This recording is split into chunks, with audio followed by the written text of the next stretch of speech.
Hello, everybody. It is Steve, your friendly neighborhood lawn gnome. Welcome back to another show over here on That's Comical. I'm very excited today because I have not done that many Creators Notes episodes. And when I finally am starting to tackle things like that and character profiles, it gets me very excited because this is just me talking about comics in a completely different way. And I'm also very excited because I'm doing this episode with Andy. Andy, I have not seen you in a long time. I've barely been speaking to you because we've both been so busy with so many things, but I'm so glad that you were able to take the time today to do this episode with me.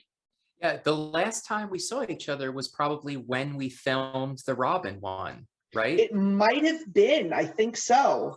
Yeah, and that got posted a couple days after. So, people who view the channel will know. Obviously, we've talked since then, but it's nice to see a face, obviously. Yeah, and this is going to be a lot of fun. I was looking forward to this episode. Yeah, and we have another one that we had been meaning to do that we unfortunately had to just postpone due to some series of unfortunate events. But we're going to get that episode soon too. We'll work out some dates. But when Andy and I did a Creators Notes episode, which was the first one, we had April here and we talked about Neil Gaiman.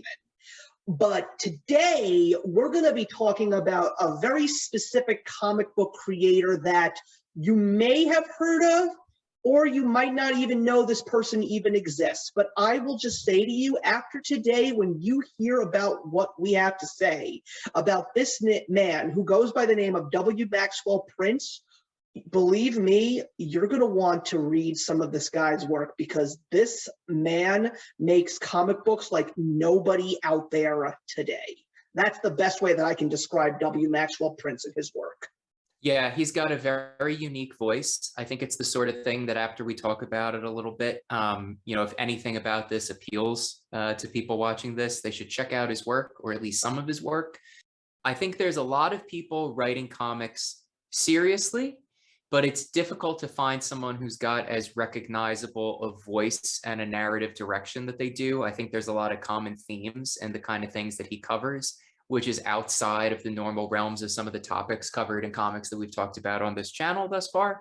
So anyway, I think he's just a really interesting person at the very least. Even if he's not your cup of tea, I think there's value in what he brings to the table. Yeah, and of course, every single one of you, as excited as Andy and I are about talking about W. Maxwell Prince, I hope you're all excited as well and that you enjoy the show. So do not forget to leave a thumbs up and a comment, especially if you read W. Maxwell Prince at all. We'd love to chat with you about him. And of course, there is still a ton of stuff coming over here on That's Comical. One of the things that I personally am very excited about is to talk about the new Moon Knight series on Disney+. So please subscribe and hit that notification bell so you're up to date with all of our latest content. So I'm always very excited specifically to talk about a native New Yorker as well, and that's W. Maxwell Prince. That's one of the few things that makes me very excited. The thing about him is it's now a great time to start to get to know this man and what he's brought to the table in the world of comics, because he's relatively new and his library is really not so big at the moment, so you can easily get in on his work. And another reason why he's very easy to find these days is because most of his work is miniseries. He only currently has one ongoing series to his name, which we are going to be talking about today. But I had been hearing about him because of his current ongoing series. But the very first time that I found his work and actually read his work was a comic that he made back in 2021. And it was one of the best comics that I read that year.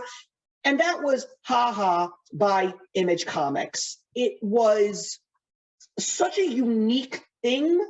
And members of the comic book community were telling us, you're not going to read a comic book like this at all for the rest of the year. It was going to be 6 issues, and each issue was going to focus on a clown. Not a cartoon clown, not a clown in literature, but a person who is some kind of a clown, whether it's one that entertains children, one that works at a circus, or a mime. And when I watched a specific review of Haha issue #1, this guy was saying, just pick up this book. You may not have had any intentions to read this book, but believe me, when you do, you will be very impressed. And there are very few books that really bring out true raw emotion in me. And Haha #1 almost made me cry. And I was just finishing up that book and I said, that really is something special. I have got to read the rest of this series when it comes out. But more importantly, I've got to find more of this guy's work. Yeah. So I read the miniseries, Haha, all of it, at your advice. So I started right away when I think I picked it up when issue 2 was out. I think that's where we were up to at that point. Yeah, I actually had an extra copy of #1. That's why you have it. Yep, that's how I got it. And 2 was actually 2 was one of the last issues I got my hands on. I read a digital copy of that because at the time I had like just missed when it was on the newsstands. So I think 2 was the last issue I got my hands on when all was said and done, but I do have a printed copy of the whole series at this point. Yeah, it's interesting you say that. There's nothing else you'll read in 2021 like Haha unless you read Ice Cream Man.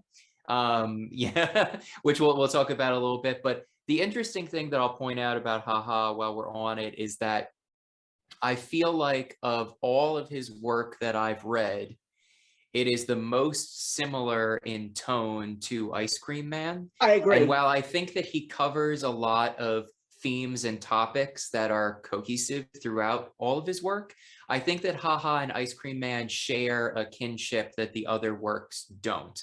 I think he had a very similar goal with both of them. So I won't go off onto Ice Cream Man just yet, but talking about Haha, I do think it's a really, really wonderful piece. I think it's very bleak. I think it's something that you really need to be in an open-minded mood to engage with, because this is not a light, what am I going to do this afternoon, pass the time kind of comic. This is really something that's going to make you kind of like do that, you know, put your head in your hands and think about what you read between issues, and really kind of engage with it for a little bit. It's got the first issue has a heavy American tone to it, and I think the second issue does as well. I don't think the rest of it is that like grounded in society. I think most of it it's an existential thing that he's going through, but I think that issue 1, and in my mind is the best of the series, I think, personally. But I love all of the issues. I think what it does really well is balance what he's trying to do with the existential exploration of American existence. And then I think each of the issues that follow it kind of go a little one way, a little the other way, and don't kind of hit the balance the same way issue 1 does. But what I can say about Haha as a whole is that he definitely executes on what he wants to do perfectly and unapologetically. There's no moment in reading Haha that I thought he was caving to any kind of pressure from Image that the series was supposed to be a certain thing or go a certain way. I think he had total freedom and executed on that. And I doubt that there was anything he would change about Haha. I really think it seemed like it was birthed whole, and everything that he wanted to say was done in a very, very neat and well-worded package, and very dense in a way that can only be told in comics.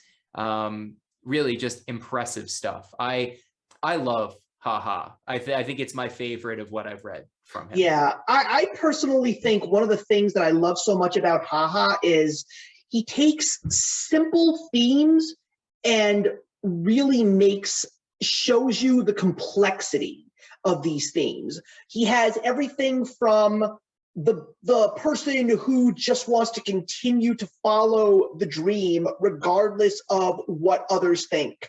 Then there's the make the best out of a bad situation simply because those closest to you got you there, and now you just got to work with what you've got. There's also the person who wonders, why did I go down this path and why am I still here? And then there's of course, the one that thinks of the good old days and doesn't understand why the younger generation looks at this person and feels that this person is, a loser or someone that really doesn't belong here. But you're absolutely right.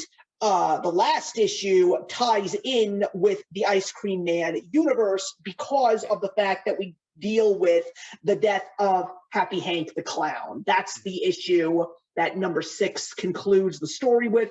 And what's also very interesting is the fact that the cover, which is absolutely beautiful, by the way, is a take on Ice Cream Man issue number 1. Right. Yeah. Which is, I think that was, so I was aware that he wrote Ice Cream Man, but it was in looking up Haha and checking out some stuff about what people had to say about it online that I saw the like reference, because Haha was my first exposure to W. Maxwell Prince. And, and like I said, admittedly still my favorite.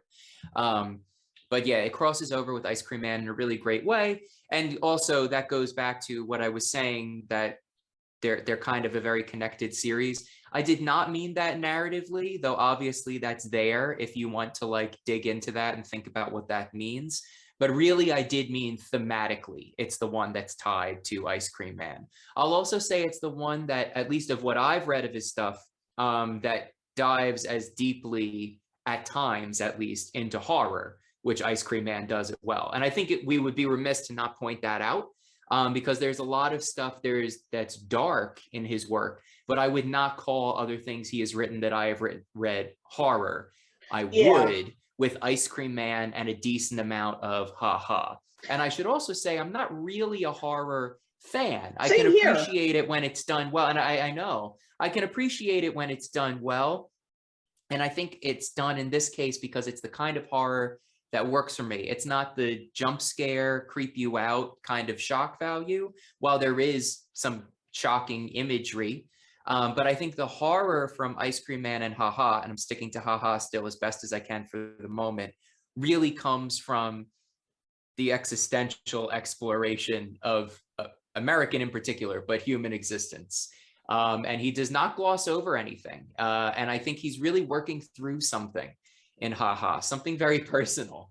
And it's upsetting, but it's very rewarding to read, I think. Yeah, Haha does have a lot of sad moments, but I call it, this specific series, hauntingly beautiful. Yes. Because what I think in regards to the horror elements that you see in Haha are not necessarily fantastical horror elements. They're really more so the horrors of life. Everything from being caught in a situation like as simple as a bank robbery to being part of a broken family. You know, he really gets real in Haha, even though there are some fantastical elements, and you see that mostly in issue number 4. Yeah. My favorite issue, on the other hand, is issue number 3 because of the fact that I just love the concept of the silent issue. Now, the funny thing is, you know, getting back into comics at the time, about 2 years earlier, I didn't really know much about the silent issue.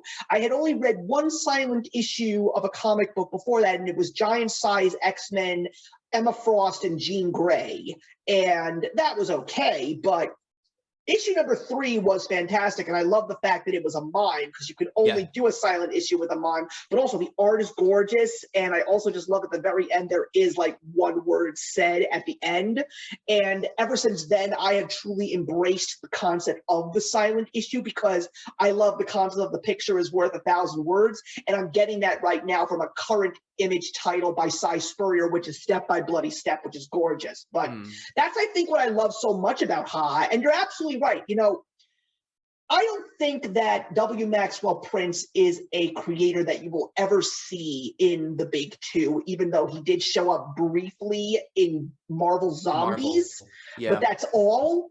I think he's only done like 1 issue for them, but it's because of the creative nature that he has and the independency that the creators have in the independent comic world that you will only see stories like this from those labels. You'll never see a story like this in DC or Marvel, not even in DC Black Label, I think. But I think that's right. But I think that's the reason why the indie market is so red hot right now, because I just sat down with Cammie in April and talked about Stray Dogs Dog Days, and we again agreed.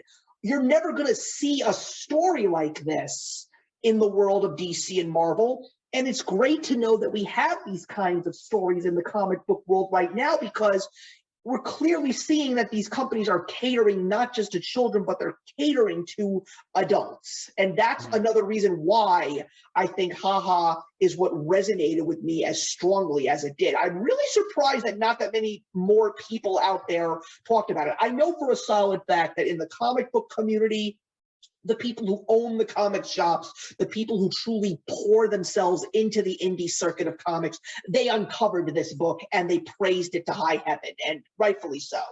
Well, it's not an accessible book, and we should put that like kind of front and foremost, I think. It's demanding on the reader. It does have a little, I wouldn't recommend it as an early comic. Like if someone was like, what's a comic that's not a superhero story that I can recommend? I would not recommend haha. I think you need a little bit of background in comics to kind of get into the flow of the story even. I think the way it's told can be a little difficult to parse, especially with some of the more creative choices that are made in the back half of the series. Of course. But I'm glad that there is a vehicle and a publisher willing to put it out, because it really is more of an art house film than a blockbuster. You know, it's not trying to be the summer action flick. It's trying to be its piece and saying what it needs to say. And so I don't say like, oh, DC and Marvel would never publish this and give it a platform, blah, blah. It's not even that. It's just like, if they put it out, it's not for everybody. This is not, you know, popcorn cinema. This is something a little more insular. But if it is something that hits you and is of interest to you, you will really enjoy this, I think.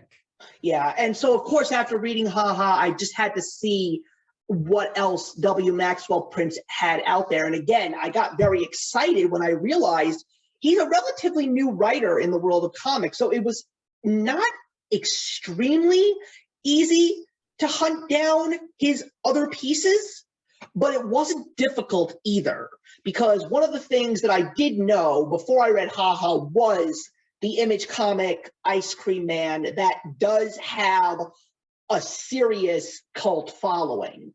But by the time I got into reading comics again in 2019, Ice Cream Man had already been out for a while. So like a comic book like from Image as well, shall we say, Saga, you know, so far into it, it's very, very hard to get your hands on those original floppies. But I did read a little bit about this guy. I wanted to know about the types of other people that he worked with in terms of co-writing and artwork. And so I picked up the IDW 4-issue series, The Electric Sublime. And again, it's completely different from haha. Another thing, besides what we've been saying earlier, what I love so much about W. Maxwell Prince is, besides Ice Cream Man and haha, no two titles of Prince's are the same. And I read what The Electric Sublime was about, and it's basically about a cop getting the help from a mental patient who has this unique power to go into paintings and communicate with the beings in the paintings. And in this case, he needs to help this law enforcement officer solve a mystery of a gang that is doing all this crime, and they are taking the image of Andy Warhol in their calling card. And so just reading the blurb about this book, I'm like, oh my God, what is this? So I had to try and hunt it down and pick it up. And I did, and it's incredibly good. The writing is just unbelievable. Interesting what you have to say about The Electric Sublime, which again, I haven't read. However, I have read 1 Week in the Library and Judas the Last Days, which have some surface level resemblance to some of what you just said. Okay. Again, surface level. I think that the existential and the horror really comes through in haha and Ice Cream Man, which we talked about very briefly already. But the art of storytelling and what symbols mean comes across in the other works that I've read of him. But anyway, The Electric Sublime, I know nothing about other than the fact that you have said you really enjoyed it and that I would like to read it because this guy wrote it.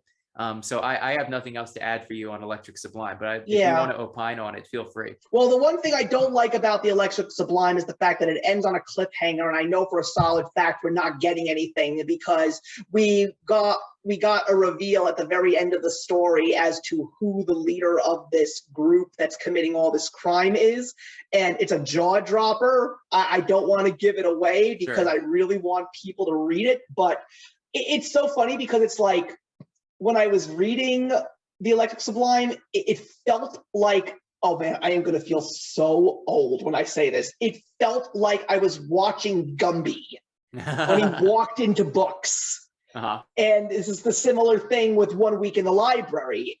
It's like the books are restless and they want to get out, which I find so cool and interesting. But the fact that there were some points where this guy is communicating with famous things in paintings that we know. Like, I think my favorite thing was when he was having a conversation with Edvard Munch's The Scream. Like, that was just so fun to read. And I love the fact that they tried to make the pages feel like he really was part of the painting. He also went into, I think, A Picnic in the Park, which is a very well-known painting. It's just so creative and so original. And 1 Week in the Library, I think, is great until it gets to the very end and we have that meta moment. It was, I think it was a little weak. I mean, I saw where he was going with it, but I just was like saying to myself, we had such a good thing going here. Why are we doing this? I had a lot to say about 1 Week in the Library, and it's interesting that you point out kind of the cliffhanger in Electric Sublime, which I haven't read yet, because it seems to me that W. Maxwell Prince loves the anticlimax and the cliffhanger, because I think that's all over his work. I think that's very intentional. I think he likes that. I think he likes leaving the reader with questions and not feeling fulfilled. It's something about his enjoying the journey more than the destination. We can argue about how effective it is. I think the reason he's gone back to that well, especially as I consider him a new writer, is that I think he has something to say with it. And he was trying to execute on it perfectly and just didn't pull it off until he did. So that's good to hear and to know about. Because I would say with 1 Week in the Library, the meta moment, he likes the cliffhanger. That also, he apparently likes the self-insert, because I can mention you haven't read Judas. However, it seems to me, having read Judas after reading A Week in the Library, based on his depiction of a certain character and how the art is done, I assume there is a self-insert character in Judas as well, which I do not want to spoil for people who have not read it, yourself included. Yeah, I need to read that. But it is a major character in the Judas comic that I think it's very surface level. I doubt I am the only one who read this and came away with the immediate impression of, oh, that's him. In a grandiose kind of way. And it's interesting because with how the discussion in the meta moment of A Week in the Library is about the concern for how the work will be read. And it's a moment of vulnerability where he talks about wanting to seem smart. And I can appreciate that because you read a story like 1 Week in the Library and it brings to mind things like Sandman. It brings to mind things like Fables. And it's these like steeped in literary stories that have become very beloved in comics that he seems to be drawing upon and referencing. Even to the extent that he quotes, I think that's the one that opens with a Rudyard Kipling quote. Yes. And in doing that, he tries to place himself in amongst the canon of, well, my two exemplar stories were Sandman and Fables. And there's an argument to be made that he doesn't pull it off as artfully. And that's mostly because I think it's a surface level choice as opposed to a narrative choice. You know, he draws on things like Pinocchio. He draws on, you know, these moments of like things that you're familiar with in literature, but the story isn't steeped in that. He wants to tell a story about storytelling and using symbols from literature, but he doesn't dive into the canon or do the history of it. Right. So in the meta moment at the end, you know, his fear of wanting to be thought of as smart. I think that was very vulnerable and that was very real. We can have a debate on if he pulled it off or not. I think that was the weakest of his things that I have read one week in the library. Yeah, I think a lot of people can agree with you on that, actually. Yeah, but I still enjoyed it for Mhm. what it was, and I appreciated the journey that it indicates. I think he has matured amazingly since then with what I have seen from Ha Ha just last year, and really started to execute on this stuff. So it's an interesting thing, and I do still think there's value in it. I I agree. just think that some of the topics he covers and some of the themes he explores are better resolved elsewhere. But it's part of his journey as an artist, and I was here for it. I was happy to read it and be a part of that journey. Yeah, and I like the fact that he really does bounce around a lot of the indie companies. Like the indie companies apparently really see something special in him because the first company that he worked with when he wrote The Electric Sublime, that came from IDW. Image Comics also gave him 1 week in the library, and now he's pretty much writing most of his work at Image Comics. He did write a very interesting miniseries for Boom Studios with King of Nowhere. And I Yes. gotta say, when it comes to all his work, I'm gonna say that this may be the hardest story to describe. And the best way that I can describe that story is imagine if Alice in Wonderland was written by the Coen brothers. Hmm. And what I love so much about The King of Nowhere is the fact that the concept of the small town in the middle of nowhere, you know, you have a blank canvas, and whether it's a horror story or an adventure story or a superhero story that you want to write, you start painting that canvas with that small town. And then I think the world is your oyster because you can just go into so many different directions. And the funny thing is, when I picked up the King of Nowhere books, I managed to find them for a very decent price. That was when I was also starting to read another book from Image Comics. I was reading Chip Zdarsky's Stillwater, which is a fantastic series. I love Stillwater. But this story was weird because it gave you like a real crime story, but with the use of abstract and weird looking creatures. It was absolutely bizarre, but in a way that you were just sucked into this world and you just had to keep reading.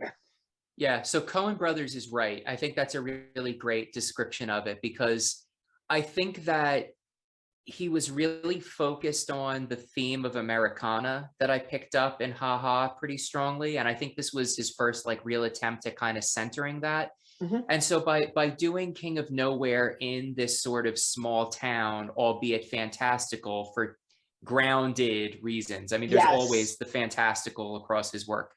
But by grounding the fantastical in this story, I think that made him more comfortable with going into the small town Americana themes.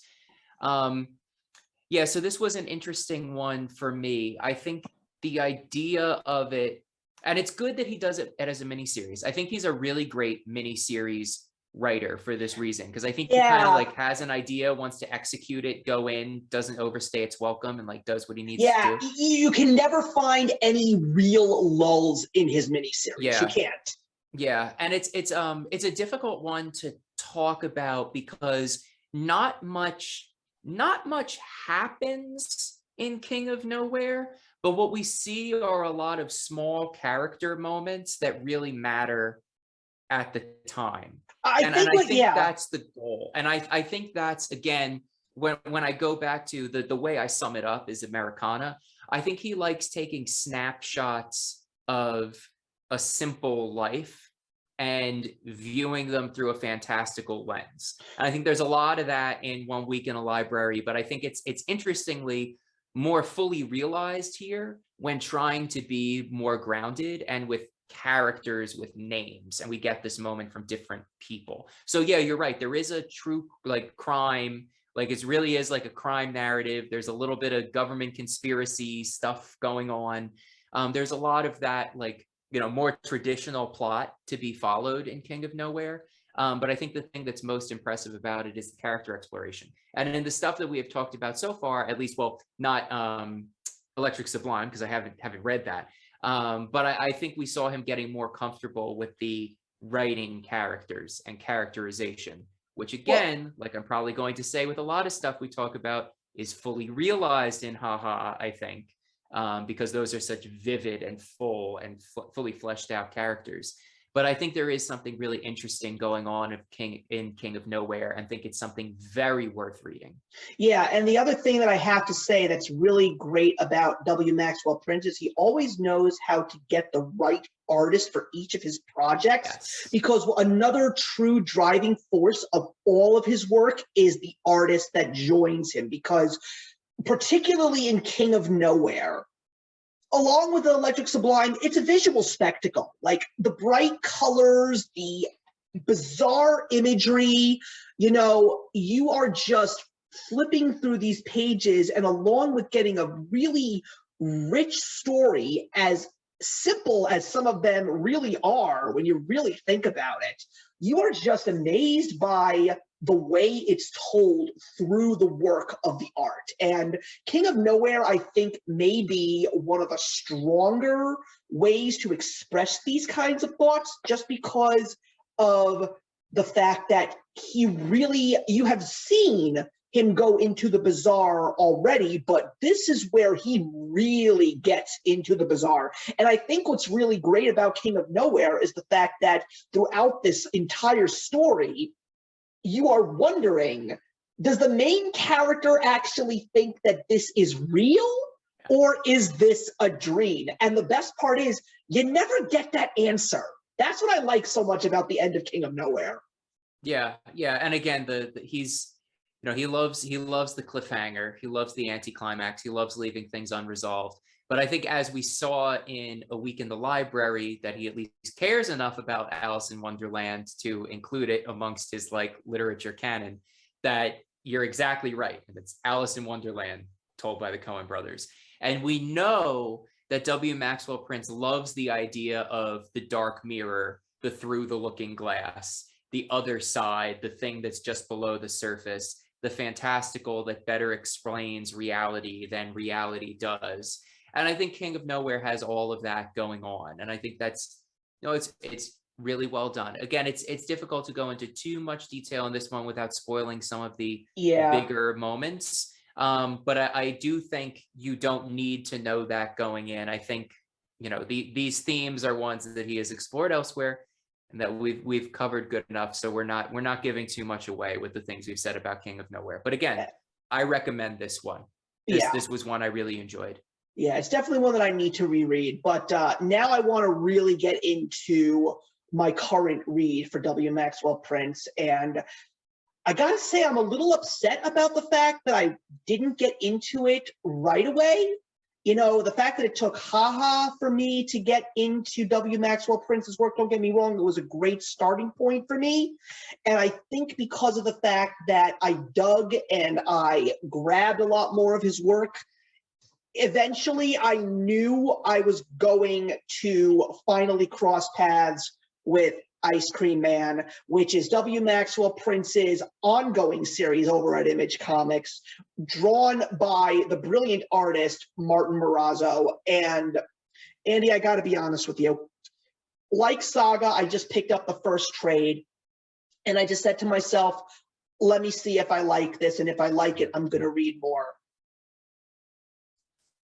This series is fucking brilliant. That's all that I'm going to say. I love the fact that each issue stands out on its own, but there is a deep story in this world, particularly with Caleb and Rick. Mm-hmm. That's who they are. Caleb looks like this Clint Eastwood cowboy kind of character, and Rick is the Ice Cream Man. And the thing that we're still trying to figure out with issue 29 on the way, we still don't understand much about these characters. and we don't really know where this series is going. But what I will say is that with every issue, it's not just what you read in this world. It's W. Maxwell Prince really turning on his creative juices and just finding unique ways to bring you into this world with every issue. That's what Ice Cream Man is to me. So I will say, so first off, you read significantly more of Ice Cream Man than I have at this point. However, I have read a good amount of Ice Cream Man, and where I am in the series, it very much reads as an anthology of short stories. Yes. It very much feels like haha to me, the way it is told. These kind of loosely connected through their themes, and in some cases, like you talked about, through character stories.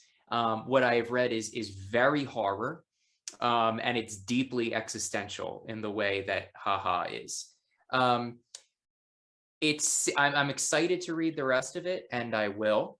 I will also point out that it's very funny that in 1 Week in the Library, he self-inserts his character to talk about his fear of, is he doing enough for his work to be read as seriously and for readers to think of him as smart?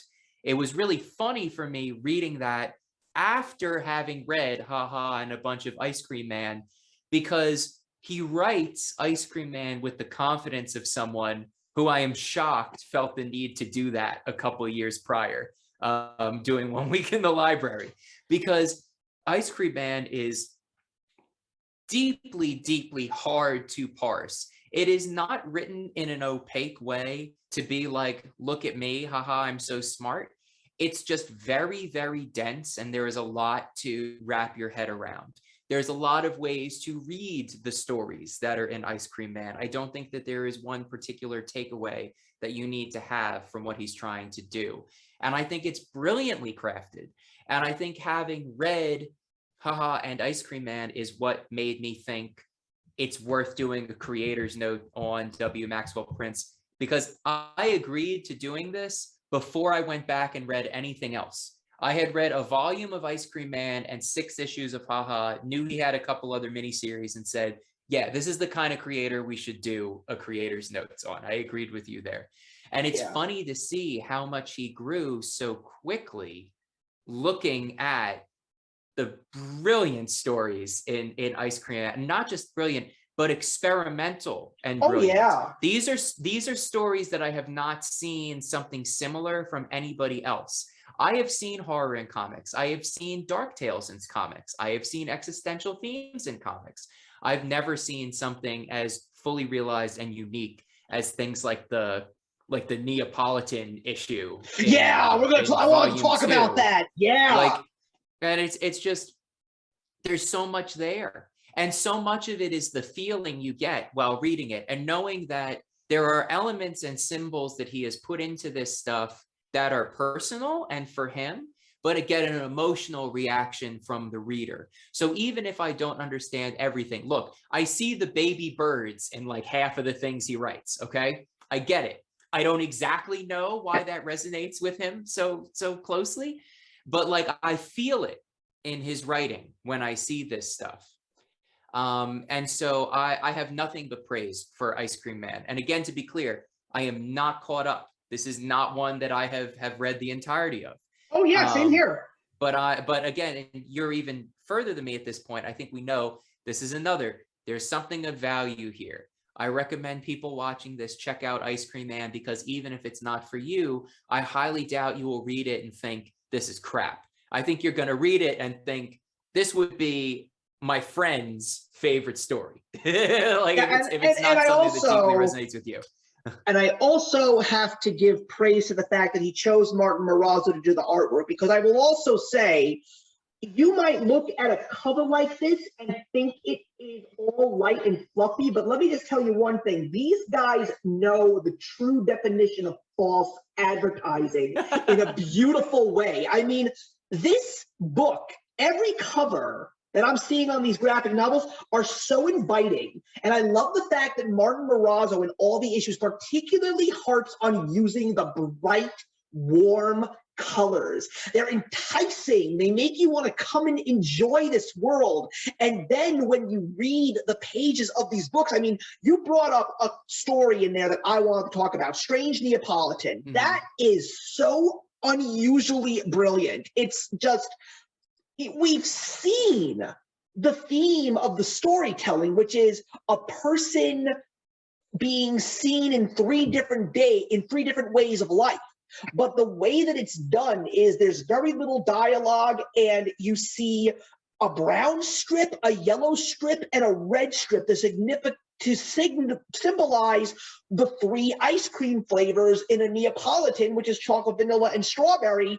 And the funny thing that we always get from the end of Ice Cream Man is nothing is ever going to come out positive at the end of this story. You're never going to get that happy ending, even though this book looks so light and fluffy, and you can hear the ice cream truck's song playing in the background.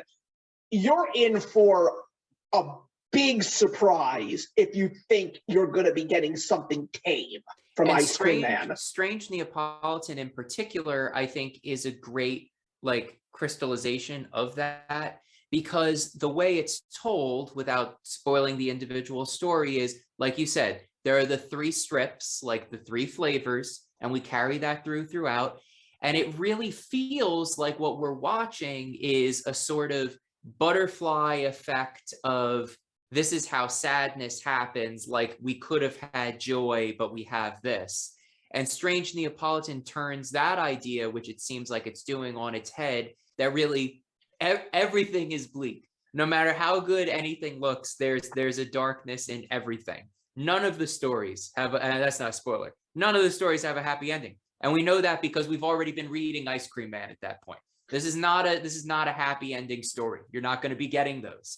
But it's really, really interesting to see it done in Strange Neapolitan, because it looks like he's trying to do it by giving you a sad ending that makes the happy ending bittersweet. But in truth, there are no happy endings in Strange Neapolitan. It's a wonderful piece. It's a wonderful piece that really kind of speaks to the entire series of what I have read so far. I'm so excited to see how he continues to evolve his voice as I read the other volumes of this. Well, that's what I gotta say, because I've been showing this specific volume. This is volume 4. This is issues 13 through 16. And I gotta be honest, I have volume 5 and I'm ready to read it. But to be honest with you, I think that this specific volume with these 4 specific issues, I think this is where we may have seen some of the most brilliant work. And I think issue 13, the book is called Palindromes.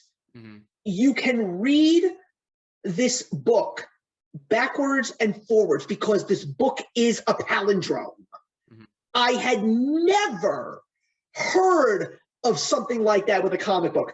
And it's the first book in volume 4. I read it, I finish it, and I'm just like, what the hell is life? Who the hell writes comic books like this?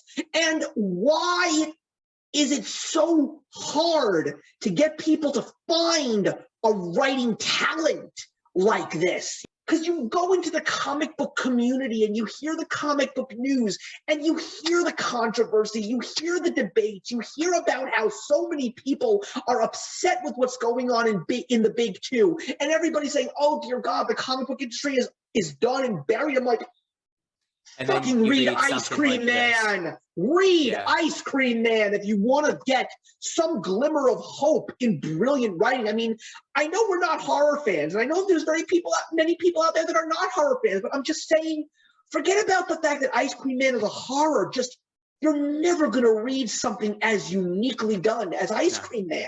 No, it's a completely unique voice. And that's what I appreciate so much about him as a writer. And it's also why I think it's great that he seemed to found this home with Image, and that Image is giving him this freedom, because I don't read any of his works and think to myself, he was boxed in, or there was an editor that said we need to tone something down or approach it a different way. This feels very raw.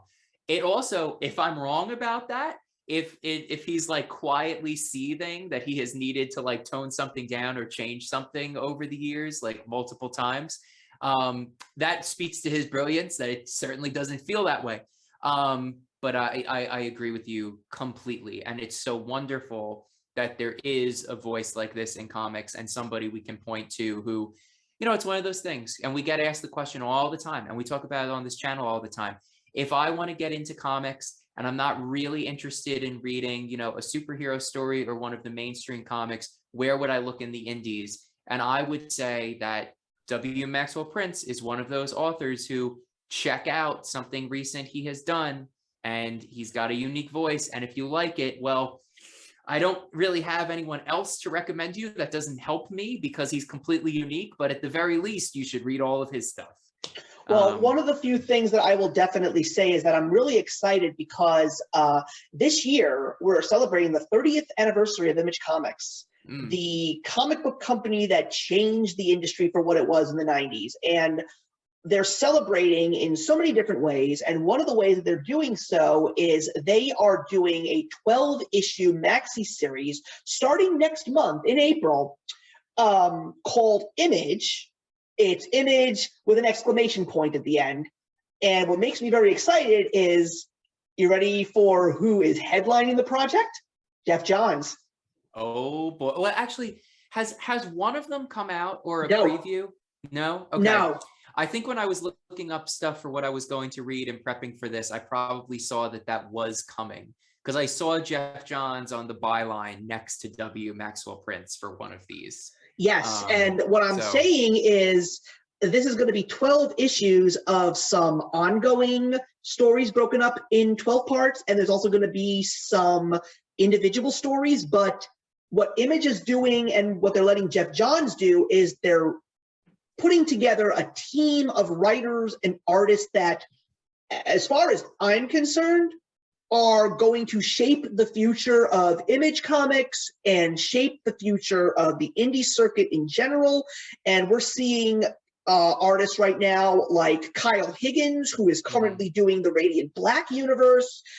He is attached to this project, and I just found out, because I was on the fence in regards to picking it up, but when I saw that W. Maxwell Prince was going to be writing an Ice Cream Man short story in there, I was like, okay, now I definitely want to check this out. And also, what also is very interesting is the fact that Scotty Young is going to be doing a 12-part comic strip sort of story. And I find his artwork to be really cute, very Calvin and Hobbes-like. So I'm very excited to see him. And I'm just very excited to see who else is going to be attached to this project. But knowing that Jeff Johns is headlining it, and he's already bringing some really good names along with him, it makes me very excited for the future of the indie circuit, and it makes me very, very excited for W. Maxwell Prince as a writer. I mean, I don't know if he's exclusively writing for Image, but if there's any company that needs a story from him, it's Aftershock. Because you and I love Aftershock comics. I would be very excited for whatever he would decide to do for Aftershock. You know that I love the Aftershock voice. We've talked about that, and I think we've mentioned it on this channel too. So if there was any way there was a collaboration there, some way for them to publish something of his, God, I'd be excited to see what, you know, I can't even begin to imagine what it would look like. Aftershock really still gives me some of my favorites, and I'm really excited for the rest of what they have in store. But I think that the best way to conclude this episode of Creators Notes is, you know, it doesn't matter what you read from W. Maxwell Prince, just get your hands on something.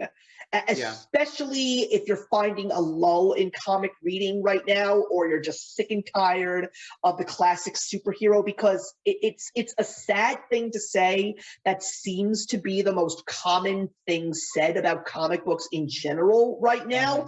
And even though I'm still very much invested in the classic superhero, to a certain degree, yes, I'm still looking for the Stillwaters, the Department of Truths, the We Only Find Them When They're Dead, and all these other truly great different stories that I think that comic book readers are just craving right now. So that's the best way that I can sum this all up with W. Maxwell Prince. Just find something of his. He's relatively new. He doesn't have that much of a bibliography. You can easily get your hands on something that he's wrote in recent years.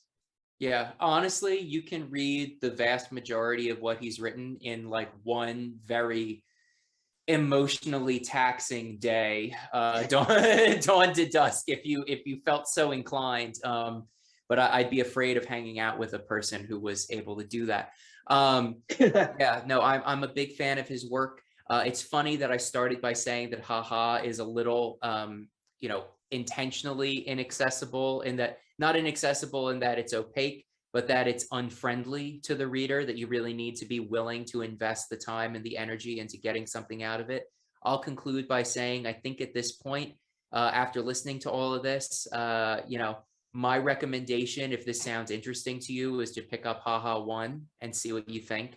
I think there's a really great distillation of the stuff that he seems to care about in that issue and the series as a whole. I'll mention briefly, obviously we can't talk about it in depth because Steve hasn't read it, but I did enjoy Judas. The first couple issues didn't really do it for me, but by the end, when I saw kind of what it was trying to do, the back half of that mini series really landed. We can have some discussion about how some of the things in the first couple issues might have aged. I won't go into all that right now because I think, again, this is a summary thing. But what I mean to say is it's always a unique voice. And even if he's coming up with some similar themes or trying to tackle or retackle some things that he wants to make sure he gets right, it's because he means what he says and he's looking desperately to say it. So I recommend reading Haha in particular to get you into this, because I think he has a really high batting average in that series, more hits than misses, and you're going to be able to see him succeed on conveying his themes there at the peak. But also, he's a relatively new writer, all things considered, and I can't wait to see what else he does. I agree. Yeah, and I will piggyback and then conclude by saying you're absolutely right. And the best thing about Haha is I've spoken to and have heard a lot of reviews about Haha, and most of these people are terrified of clowns. Yeah. And they all still think that Haha is so well done. And if they were terrified of clowns going into Haha, that it didn't change their mind, I'm sure. But they all still love that story. They still love the book. Yeah, and of course, if you do actually read Haha and enjoy it, then I'm just going to say this right now because I wish I did, but now I'm glad I did. Just go straight to Ice Cream Man and you'll have a blast. Yes. All right, so that's going to conclude another episode of Creators Notes. Andy, it was a pleasure to talk W. Maxwell Prince with you, and I'm looking forward to another great conversation with the both of us or with any of our other That's Comical colleagues. We always have a lot of fun here. So thank you very much for watching, everybody. We will see you in the next one.